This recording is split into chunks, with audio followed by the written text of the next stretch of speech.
The truth is out there. It is one of the world's greatest mysteries, Scotland's legendary Loch Ness Monster.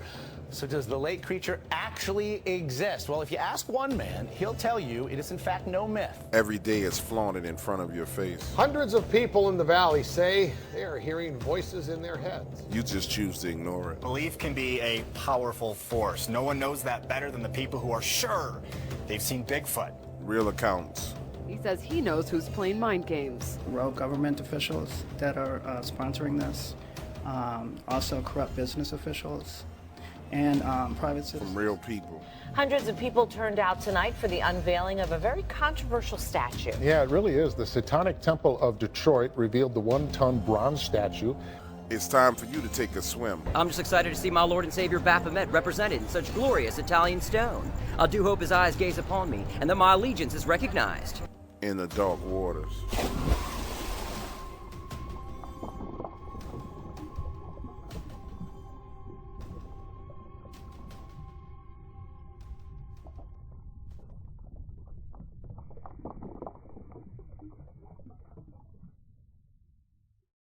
The Dark Waters channel is for entertainment purposes only.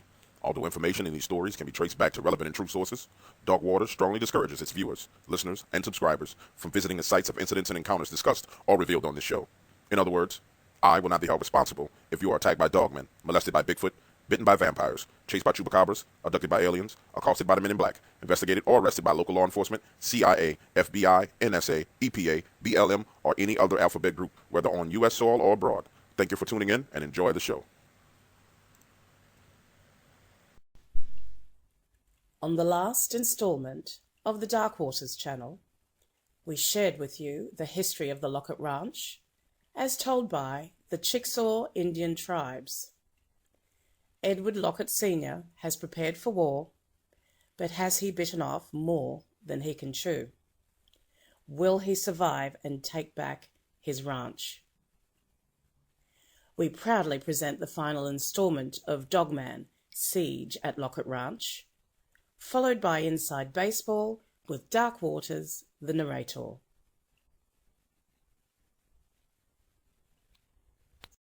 My grandfather was not a man of many words, but that day he sat down with my father and told him how much he loved him. Barnabas described it as if he was saying his goodbyes, and it all made him very nervous. The events of the past month had somehow changed my grandfather. I remembered talking to him.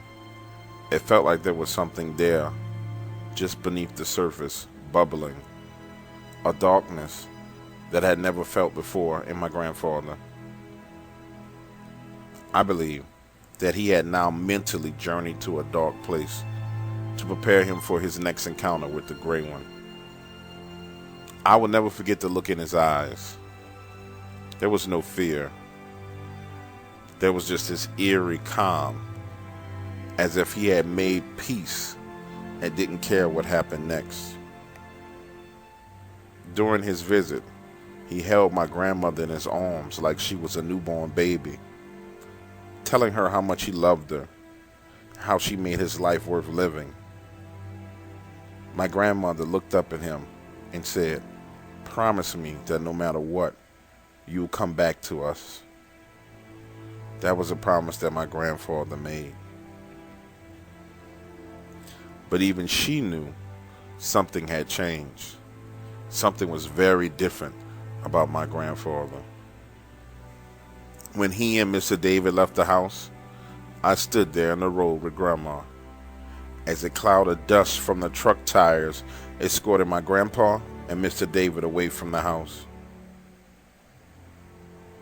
That night, I prayed, "Our Father, towards in heaven, hallowed be thy name. Thy kingdom come, thy will be done, on earth as it is in heaven." Stopping in the middle of my prayer, I said, "God, please keep my father and my grandfather safe." That night, I questioned God. Why did you even make these creatures? And what had my family done to deserve to be attacked by them? I still remember falling asleep on my knees beside the bed, hoping that God had heard my prayers. Back at the house, my dad had taken oil lanterns, strategically placed them around the exterior of the house to provide extra light. He also took the remaining oil and poured it in a circle around the exterior of the house, 40 feet away, and pulled the truck inside the circle. That way, if they needed to get out, he could start a fire to hold the creatures back while they exited in a truck. At 3 a.m., one of the dogs began to stir. He didn't bark. He just walked over to the front door and sat there with his ears perked up, looking at the door. Then the knob slowly began to turn, first left, then right. The dog cocked his head to the side in a gesture of disbelief and confusion. Then there was the sound of something hitting the tin roof of the house. Looking out of the window, it was one of the large traps. It had been thrown on the roof and made the most god-awful screeching noise as it slid down to the ground. At the front door, the knob began to jiggle faster and faster. Grandpa moved from room to room, checking the windows. Looking out, he saw that the house was surrounded by wolfmen. There were not as many as there were before, only 6, but they were more than enough to kill every last person in the house. Then came a gentle knocking, scratching sound at the front door, like someone or something was rubbing its fingernails along the wooden door. Mr. David quietly approached the front door, leaning and placing his ear against it. Just as his ear touched the door, there was an impact that shook the entire house. Meanwhile, at the back of the house, my father could hear what he thought was the sound of digging coming from under the floor. Confused and bewildered, they all gathered in the living room trying to figure out what was going on. This was the complete opposite of what had happened before. There was no growling, no howls, no warning whatsoever. Even the dogs were confused, just moving from room to room, not barking, as if the creatures were moving in all directions. Looking out of the window, they were silently moving around the house, some moving clockwise and others moving counterclockwise. The only sound that could be heard was the yipping, as if they were talking. Everyone was snapped back to reality when the gray one rammed the front wall of the house again. The force was so strong that the plaster fell from the ceiling. It was on tonight. The wolfmen were no longer bluffing. They were strategically attacking the house, searching for weaknesses. The movement outside was intended to confuse the dogs inside the house, and it was working. Now back at his post towards the back of the house, my father began to feel the floorboards moving under his feet, as if something was under the house, moving from north to south. Yes, they were searching for weaknesses in the house, and soon would create one that was so unexpected that my family would be forced to make a decision on the future of the ranch. Grandpa, looking out the front window, made eye contact with the gray one. His large yellow eyes, with jet black pupils, were so focused. It stared at him with an almost human-like expression of anger and malice, giving the impression that it was coming for him and him alone. Grandpa raised his weapon, pointing through the bars on the window, and for the first time he realized how badly he had underestimated these wolfmen. The gray one, standing there, looked down at the weapon, and in an instant showed that he recognized it to be a gun. Then, without taking a step, it leaped backwards over 40 feet, landing and running alongside of the house. Grandpa turned, looked at Barnabas and said, "It knows what a gun is." Now in a drunken state, Barnabas just laughed and replied, "Let's see if they know what a fucking bullet is." Then he fired one out of the window. The last impact from the gray one left a crack in the plaster that ran from the floorboards up the wall to the ceiling. He was much stronger than Grandpa anticipated, and soon would prove to be much smarter as well. So far, the creatures had moved in silence other than a gray one ramming the front wall. However, the silence was broken by the sound of growling coming from beneath the floor of the house. And a loud thumping sound began to shake the house at its very foundation. The dogs began to bark and scratch at the floorboards. All hell was breaking loose. While the growling was getting louder and louder, Mr. David peeked out of the front window and saw the gray one, 15 yards away from the front door, crouched down in the stands, ready to explode and hit the front wall again. Grandpa just stood there listening to everything going on. His eyes glazed over as if he was in some sort of a trance. He was thinking, trying to figure out what these creatures were doing. Then it hit him. They were trying to bring down the entire house. The digging was weakening the foundation, and the gray one was going to knock the entire house down, or at least knock the front wall in. Barnabas spotted one of the creatures in the dining room window, firing a shot and hitting it in the eye, dropping the creature to the ground. It wailed and screamed with sounds of pain, sounding almost human-like. He fired a second shot, hitting it in the lower back. The wolfman gripped the wound on his back and moved off into the darkness. Then another impact hit the front wall of the house, as the gray one slammed against the front wall, growling and snarling, completely enraged. As it backed away from the wall to charge again, Grandpa took aim at his legs with his shotgun, and again it quickly leaped to the right and out of sight. Grandpa had had enough, and he went to open the front door when Barnabas grabbed him and said, "Are you fucking crazy? You're gonna get us all killed." But Grandpa indeed had lost it. His ranch was destroyed. He was separated from his family. Men that he had known since they were little boys died on his watch. And just beyond the door was the source of all his problems. And there was nothing he could physically do to stop it.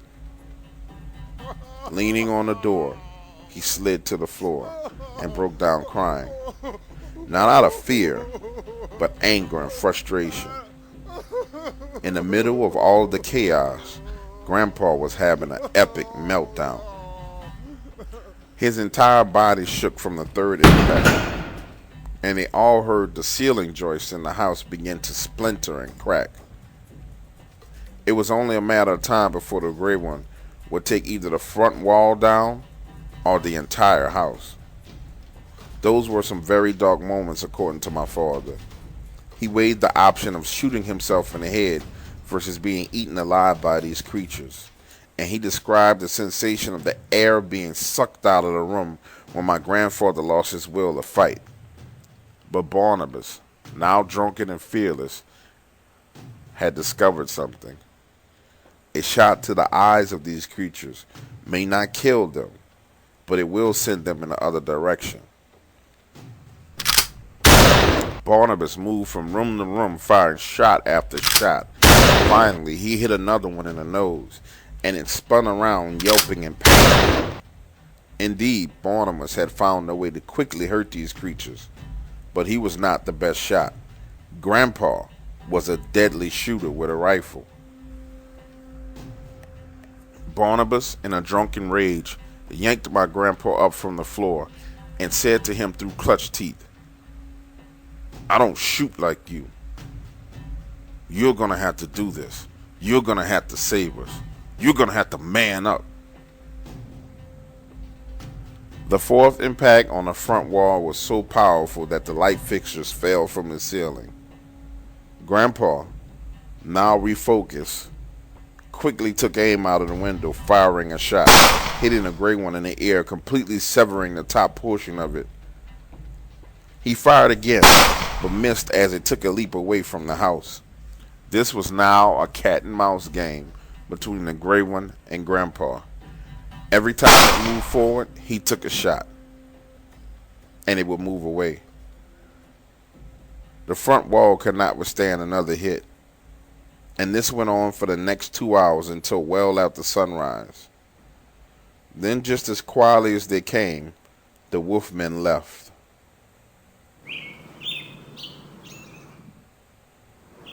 The men had survived the night, but there was no victory.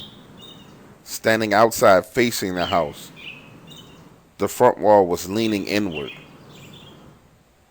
The roof had begun to separate from the wall studs, leaving a gap that a small child could climb through. At the northwest corner of the house, the traps had been moved, and there was a hole where creatures had dug under the house.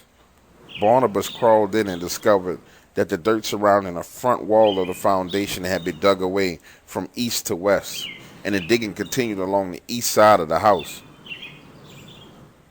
The bricks on a chimney stack alongside of the house had been taken off and were piled next to the house as if someone had been taking them out one by one and dropping them there.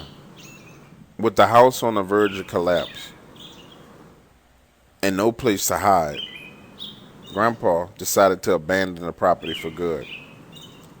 That day he realized there was nothing more that could be done. 2 weeks later, he took the remaining proceeds from the sale of the 100 acres and bought a house 50 miles away near Mr. David, where my family has lived since that day. Taylor, Mississippi is still plagued by the activity of these creatures. And whether you're a believer or a skeptic, it would behoove you to stay right there at your computer where you're safe and avoid these creatures at all costs. Okay, guys, wow. So that was the final report of Dogman's Siege of Lockett Ranch. The story itself is just a phenomenal story, a phenomenal true story about what happened to a family and how they were attacked by dogmen. I have to say that there was just great entertainment from aspects of it that if you view it as entertainment. For the people who experienced it, it was not entertaining at all. I'm pretty sure that they did not find that entertaining whatsoever. But for you guys, it's awesome entertainment. So I also want to start off this Inside Baseball by telling you guys thank you, because we are now at 3,509 subscribers when I last checked, and that was like 10 minutes ago. It seems like every few minutes someone else joins the Dog Waters family. So again, to each and every subscriber, I want to thank you, and from the bottom of my heart, I really love the response that I am receiving from you guys, and I just have to say thank you.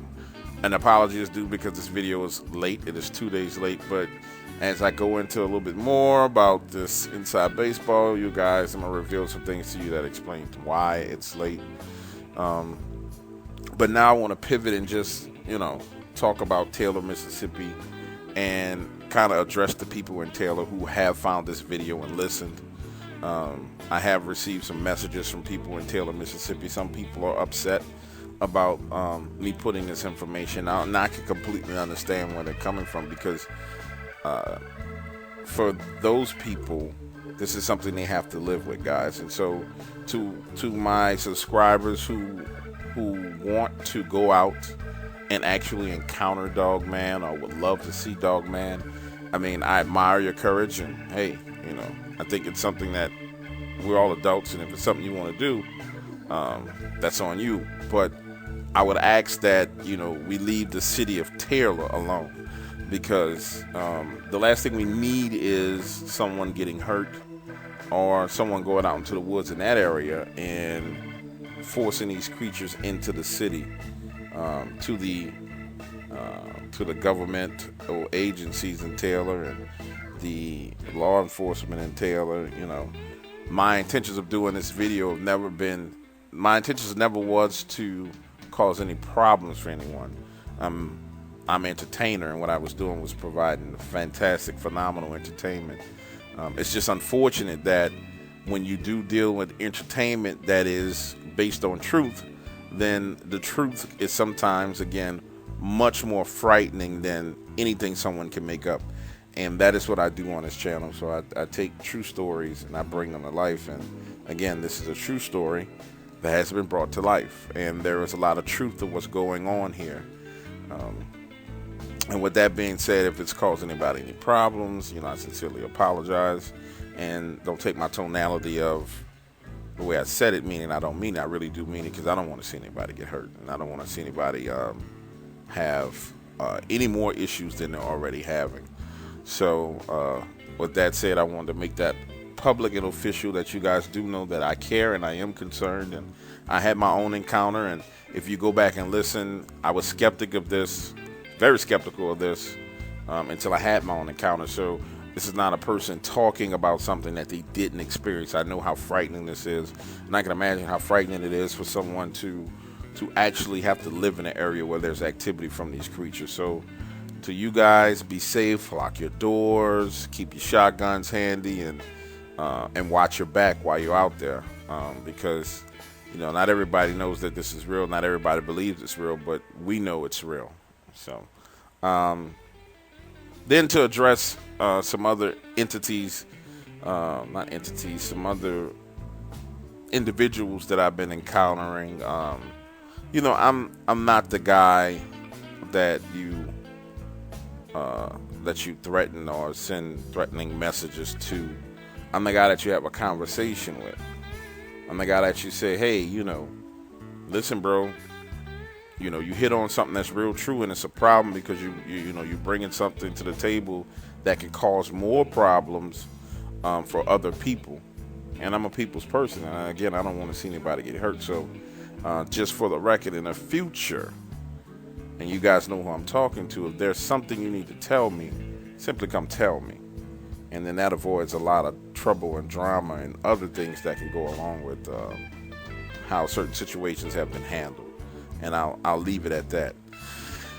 All right, guys. So off the heavy shit, that was real heavy. And some of you guys don't like cursing because some people are so perfect they never curse, but I do. So I'm a regular human being. But off of the heavy shit and moving on to some more light type of stuff.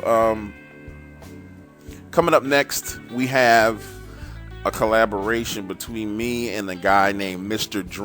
X Dreams. I'm sorry. He's a YouTuber and he's pretty new. I think he started around the time that I started, and he and I have sat down and talked about doing some videos together, and I really like his style. It's similar to mine. There are some distinct differences, but his style is still pretty good and his stories are still pretty good.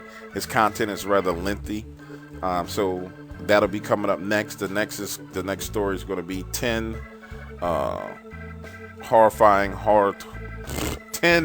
horror stories based on the things that happened around Hurricane Katrina. Now, to address the vampire story, because I know a lot of you guys wanted to hear the vampire story.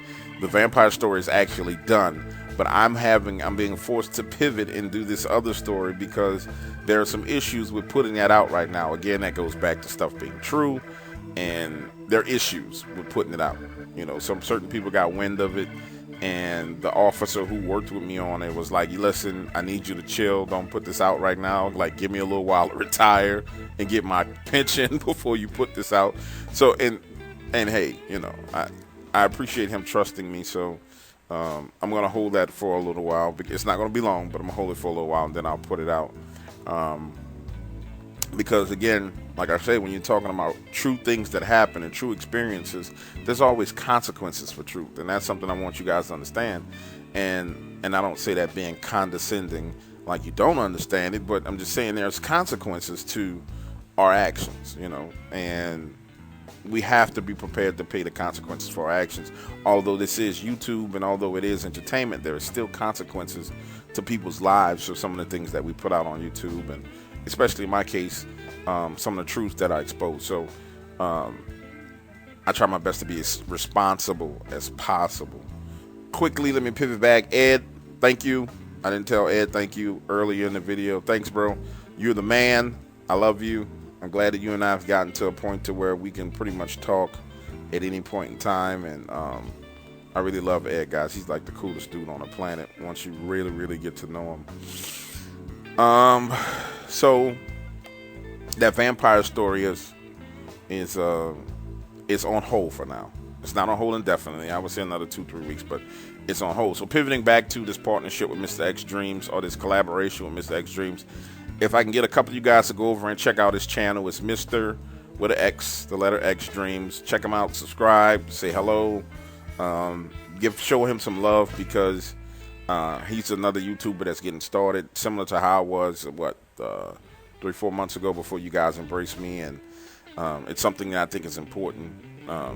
People put a lot of energy and effort into what they create, and there should be some kind of way they're rewarded for that, and the way that they're rewarded is by having subscribers and views. So go ahead over and take a look at that. Now pivoting back to the 10 horror stories. Now there is, inside these 10 stories, there actually are a few Dogman stories, because it's amazing that, and I shouldn't tell y'all this, but it's anyway, whatever. You have to hear it. But there's an account of a banshee, which I'm not very familiar with banshees, but there's an account of a banshee being in New Orleans East while the water was still up on people's houses during Hurricane Katrina, where people were stranded on their roof and they hear this god-awful scream and see this person thing floating on the water coming towards them screaming, which that story, I'm getting too far ahead of myself, but anyway, that story, I'll tell you, that story came from the Vietnamese American lady who told us a story about the guy with the black eyes. Her neighbor is actually the guy who experienced this, and I had an opportunity to talk with him. Then there's an experience that I thought was completely and totally freaky. You guys will hear it. It's a Dogman encounter that happened on the side of the road while people were in traffic evacuating the city of New Orleans for Hurricane Katrina.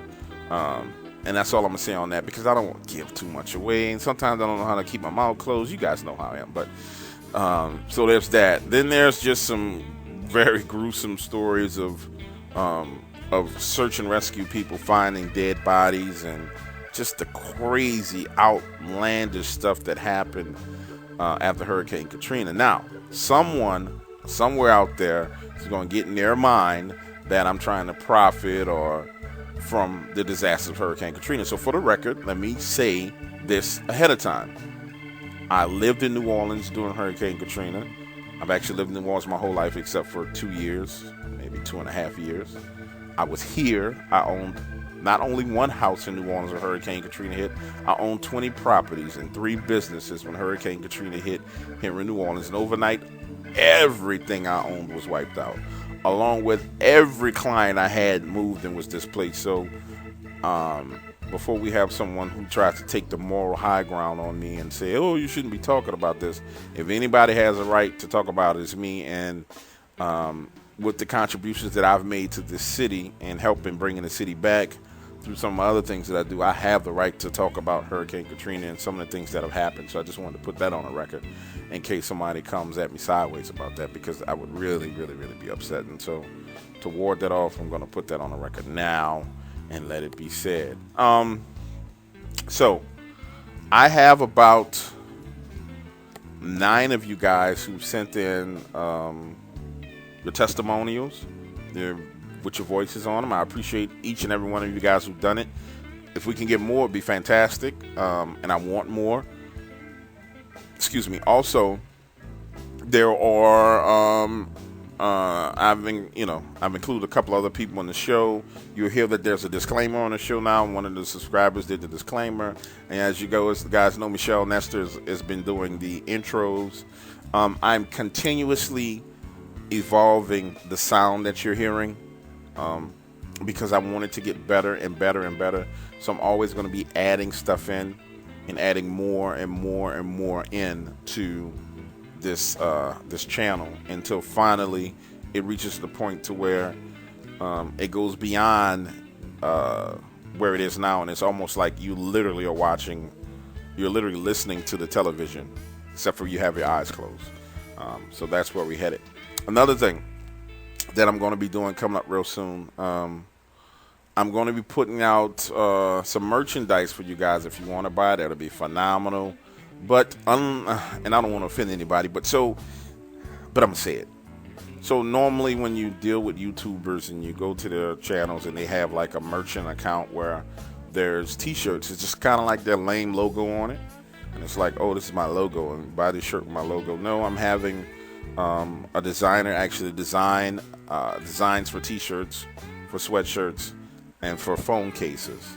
And when I say designs, I mean real nice stuff like Bigfoot for president, Dogman for president. That's a couple of things that I have.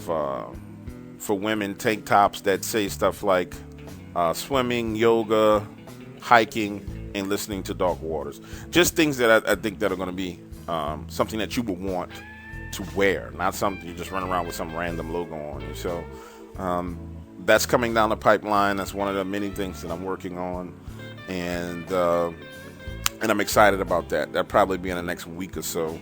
I'll make an announcement if you guys want to purchase something great. If not, hey, it is what it is. I appreciate you guys either way it goes, because the growth that I'm experiencing and the relationships that I'm creating and the friends that I'm making is just phenomenal for me. As you guys know, I started off with this, and I told you guys I'm a people's person, and I love talking to people. And if you go back again and look at the comments, I mean, I love answering the comments and interacting with people and talking to people and meeting new people.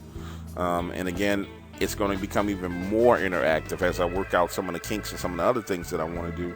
Because at the end of the day, we all are the same. You know, we all bleed the same color blood. And we got different backgrounds. We come from different places and we have different experiences, but we're all the same.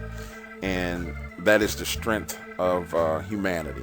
And I'm getting real sentimental right now, but I don't know why. But anyway, so that's kind of where that stands. I'm going to pause for a second, and I'm going to get to some of the questions, because this is Q&A, so I'm going to answer some questions real quick, and then I'll get out of you guys. Okay, so the first question comes from J.G. Hartz, and he wants to know, have I seen the TV show where the three ladies are walking down the street in New Orleans, and the dormer doors open up, and the man looked like he was going to jump out, but instead started flying away, and what he's talking about, I think it's an episode of either Monster Quest or something that was on one of those TV channels, and that is in the French quarters of New Orleans. It is it's a monastery. I forgot the name of it, but yes, I've heard that story, and that goes back to the concept of there being vampires in the French Quarter, which once that video is released, when I can release it, I think it'll shed some light on some of the things that people believe are real and that aren't quite so real here in New Orleans. But yes, I'm very familiar with that, and that was on, I can't remember the name of I can't remember the channel it was on, but they did do a story about it. Also, they did a story about a young lady who was coming out of a barroom, which is the barroom that is setting for the story that I have. Her and her girlfriend were coming out. And actually, she came out to smoke a cigarette or use the phone, and a guy appeared behind her because she said there was no one standing there, and then she felt like she was being put into a trance, and then some kind of way there was an altercation and she got away from the guy. There are a number of stories, not only from locals but from tourists, who've encountered creepy, crazy things like that happen in the French quarters in New Orleans. And you have to understand, you're talking about a very, very, very, very old city that is shrouded in mystery, and just all kind of crap happens here. Much of it that never gets out, and there are specific reasons why it don't get out, because this is a tourism-based economy, and if people knew people were being abducted by vampires, then who the hell would come to New Orleans to party, you know? I'm like, oh, great, I'm going to the French quarters. Wait, vampires. So, no. Going on to the next question. So the next question comes from C Bear, and she starts off complimenting me on the story, and then she asks us about if there are a lot of missing people in the area of Taylor, Mississippi. To answer that question, I think the best way to answer it, there is a substantial number of missing people in northern Mississippi, and it's not just the area of Taylor that has this type of activity. So the answer is yes. It's not just that one particular area. So people who are in the woods of northern Mississippi, especially northwestern Mississippi, please be very, very careful. And while you're out there hunting and trapping and doing whatever it is that you do in the woods, whether you're making moonshine or whatever you're going to do, just be careful out there doing it. And the next question is from Lilith Aron. And Lilith is asking about releasing evidence of Dogman or photos or pictures and blah blah blah blah blah. To be honest with you guys, I don't accept any evidence at this point in time, and there's a very good reason why. One of the things that other YouTubers may not tell you that deal with this genre of whether it be horror or cryptids or things of that nature is that, I mean, there is a risk for you obtaining and holding this kind of evidence because there are people who don't want this information out there. So no, I don't have any evidence. I don't plan on releasing any evidence. I'm not even going to accept any evidence because I don't need those kind of problems in my life. You know, I got enough problems doing the things that I need to do. I don't need some governmental agency up my behind because they're mad because I got evidence of Dogman or Bigfoot or aliens or whatever. That just doesn't interest me at this point in time in my life. Now, if I had, $10 billion and a spaceship to where I can go somewhere and get away from all of it, yeah, I would go get evidence and release it. But no, I don't have any of it. And it would behoove people who do have evidence to keep their mouths closed. And if you're going to put it out, don't talk about it. Because trust me, I do know for a fact, and I won't elaborate more on it, but I do know for a fact there are people who in our government who know about these creatures and many other creatures, and there are people in our government who don't want that information to be made public knowledge. And I'll comment even further on that because, it's two sides to every coin. Although I think the suppression of information is straight up BS. From what I'm gathering, and I guess that's the best way to say it, what I'm gathering, and from what I know, which is super duper inside baseball, some people are just not responsible. No, that's not even the word. Some people are very inconsiderate of their actions and how they affect other people. And in a perfect world, there would be no need for things to be kept a secret. And technically, there's no justification for anyone keeping anything a secret. But then when you see some of the actions that people take and some of the foolish things that people go out and do, which cause harm to other people, because they're selfishly trying to go out and satisfy their own needs with reckless regard, and not caring about what the consequences are. I really can see both sides of the coin. And not saying that's the reason why these certain agencies decided they're going to cover it up, because that may not be the reason. But from what I can see, there's two sides to the coin. And there's a good argument that people will take information, go out and pounce around in the woods and get themselves killed and get a whole bunch of other people killed. So, I mean, that's my answer to that question. I'm pretty much on the fence on it, but I'm just keeping it real with you guys. The next question comes from Don Johnson, and Don has a very good question. He says, does the family still own the property? And the answer to that is yes. Outside of that original 100 so acres that was sold in order for them to take money and move away, they have not sold that property to anyone else because they are aware of what is on that property. And I think that's something they should be commended for, because they could have easily sold that to some random person and that person could have gotten hurt. But that property is still in their families, still belongs to their family, and it's fenced off, and it's warning signs everywhere to make sure people don't venture onto it and get themselves hurt. The answer of do I think these creatures migrate onto the property, I think I know that these creatures come down from the Ozarks. My thought process is that maybe the northern Mississippi area is a place where they come to mate and reproduce, and then they migrate back to where they came from. I don't have specific information on on all their whereabouts and all the details of their comings and goings, but that's just my thought process on it, and my take on it. So, but that's a great question, Don Johnson. Yeah, and that looks like that's all the. Actually, looks like it's all the questions I have. I remember having 1 or 2 in my email, but I couldn't find them. So, and also this is going on 23 minutes for the Inside Baseball, and I think the video itself was only 13 minutes. So I've been talking 10 minutes longer than the video itself. So I'm gonna go ahead and kill it right here. But before I go, guys, again, I want to give you a great, big, huge thank you.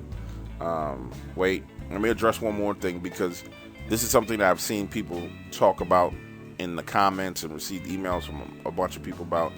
And I've said this over and over and over again.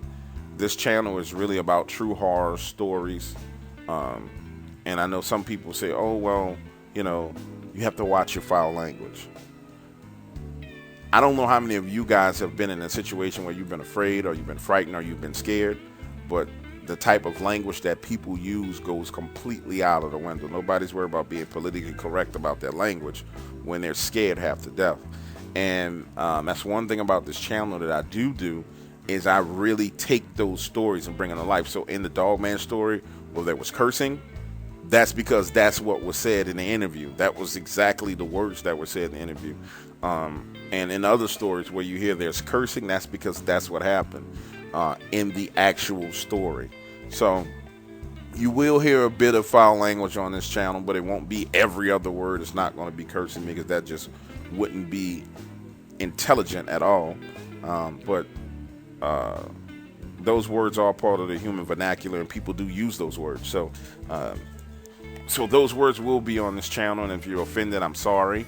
But for the purpose of making things authentic and really capturing the spirit of human beings and what they go through in their emotions, that is a part of it. So I wanted to say that. With that being said, guys, I really appreciate each and every subscriber. I'm getting out of here. I am done. I'm sorry again for this video being late. I will try not to make that happen again. But if you read between the lines of what I've said so far, you will detect that there are some reasons why I was late. And hopefully you do appreciate the story. I will be uploading this story with all other parts connected to it with the Inside Baseball. So you guys won't have to worry about a part 3, the whole combined video coming out. I'm putting out the whole thing now, so you can have all 3 parts, and then I'll make a notation as to where you can find, if you want to pick up on the very last section of the story, I'll put a notation there, and we'll go from there. So this is your boy Dog Water signing out. I appreciate you. I love you.